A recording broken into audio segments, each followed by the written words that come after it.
Europa es un continente donde confluyen diferentes culturas, lenguas e ideas. Durante siglos, fue uno de los mayores campos de batalla de la historia y el hogar de los gobernantes más poderosos que se repartieron entre sí casi todo el planeta. Pero los tiempos han cambiado. Europa está perdiendo cada vez más influencia en la escena mundial y otros estados están ocupando su lugar. Para contrarrestarlo y garantizar la paz en Europa para siempre, se fundó la Unión Europea. Al unir a 27 Estados miembros, la voz internacional de Europa volvió a crecer y juntos los Estados pudieron actuar con más poder.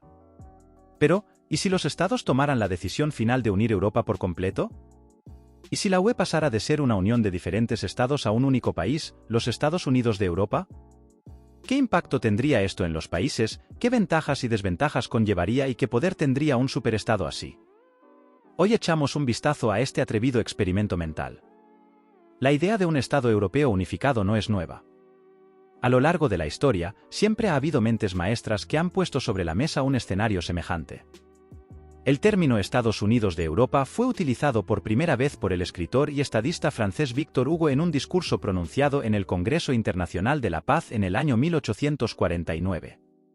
Habló a favor de una Europa unida, que sería la única opción para una paz duradera en el continente.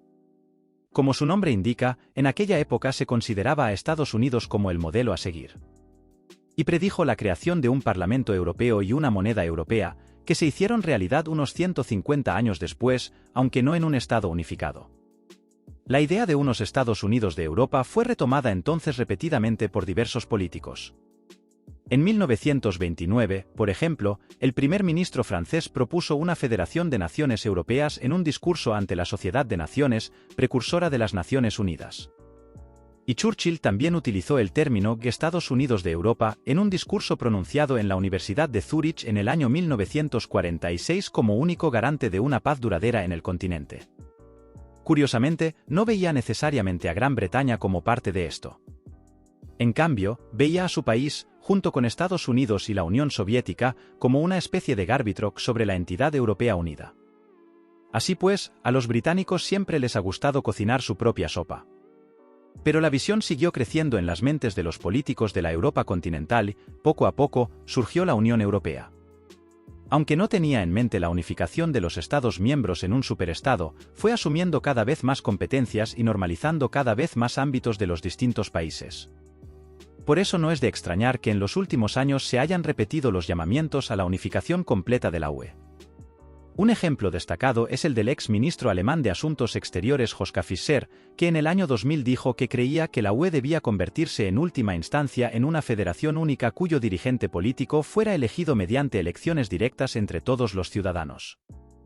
Y también han surgido varias organizaciones, como la Unión de Federalistas Europeos, el Movimiento Europeo Internacional y el Partido Volt, que abogan por una unión de estados aún más fuerte. Pero veamos un escenario ficticio de cómo sería en realidad una UE totalmente unida. ¿Cómo funcionaría este superestado europeo y qué poder tendría? Diré por adelantado que, en realidad, no existen esfuerzos serios hacia una unión así, pues los intereses de cada uno de los Estados miembros son demasiado diferentes. Sin embargo, me parece apasionante representar un escenario ficticio de este tipo. Suponemos que la UE se uniría en su actual posición de partida.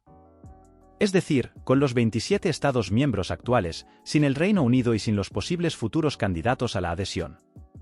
Esto le daría una población total de 450 millones de habitantes, lo que la situaría en tercer lugar tras India y China, muy por delante de los Estados Unidos de América. Sin embargo, este último se consideraría un modelo a seguir en muchos aspectos. Al igual que allí, el Estado tendría un presidente y un parlamento comunes, pero los Estados individuales seguirían teniendo la mayor autonomía posible en muchos ámbitos. El canciller alemán sería entonces comparable al gobernador de un Estado norteamericano. Sin embargo, como ámbitos importantes como la defensa y la política exterior estarían ahora en manos del gobierno europeo, este tendría mucha más capacidad de acción y podría actuar con mucha más confianza en geopolítica frente a países como China o Estados Unidos. Por tanto, una voz europea unida en la escena mundial reforzaría significativamente la posición negociadora de Europa. Sobre todo, los Estados miembros individuales ya no podrían impedir decisiones importantes.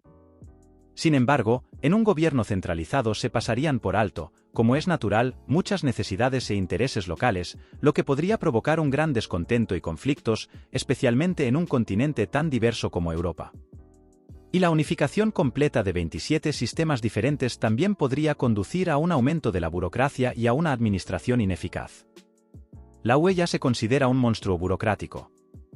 Por cierto, una Europa unida sería la séptima del mundo en extensión, con 24 lenguas oficiales, sería extremadamente diversa, con el inglés, el alemán y el francés afianzándose como lenguas de trabajo, como ya ocurre. En términos militares, también crecería unida y se crearía un ejército europeo común, como Macron ha pedido a menudo en la realidad. Sin duda, una Europa unida también formaría parte de la OTAN, pero podría constituir un fuerte contrapeso a Estados Unidos con un ejército unificado. Sin embargo, también sería muy difícil aunar todos los intereses y definir una política de defensa común. Las cuestiones de la financiación y de un servicio militar obligatorio uniforme también plantearían grandes interrogantes. Lo que sería muy fácil de implantar, sin embargo, es la moneda común.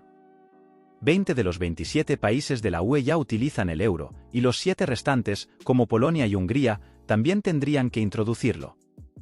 Y un Estado europeo unido también sería un increíble bloque de poder en términos macroeconómicos.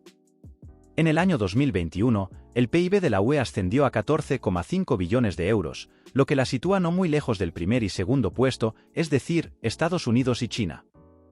Una unificación completa de las economías de todos los países de la UE podría dar lugar a más economías de escala, lo que sin duda aumentaría aún más el PIB. Además, una Europa unida estaría en una posición de negociación económica fuerte que la pondría en pie de igualdad con China y Estados Unidos. En última instancia, sin embargo, el punto de fricción en este proceso de pensamiento sería lo centralizados que estarían los Estados Unidos de Europa. ¿Estarían normalizados elementos como la educación, la policía o la jurisdicción, o estarían organizados federalmente? En el escenario más probable, todos estos puntos estarían organizados federalmente, por lo que no cambiarían demasiadas cosas.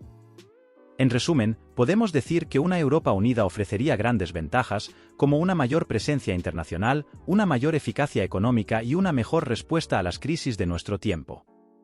En general, las desventajas, como una burocracia aún mayor, la pérdida de soberanía nacional y la falta de representación local en un continente tan diverso como Europa, llevarían probablemente al colapso del Estado con bastante rapidez. Muchos países ya amenazan con abandonar la UE y en un Estado común los diferentes puntos de vista serían aún más claros, por lo que tarde o temprano volvería a ser historia o incluso podría dar lugar a conflictos entre los distintos miembros. Por tanto, un superestado europeo es muy poco probable en un futuro próximo. Pero, ¿qué opinas tú? ¿Te parecen más los pros que los contras? Haznoslo saber en los comentarios.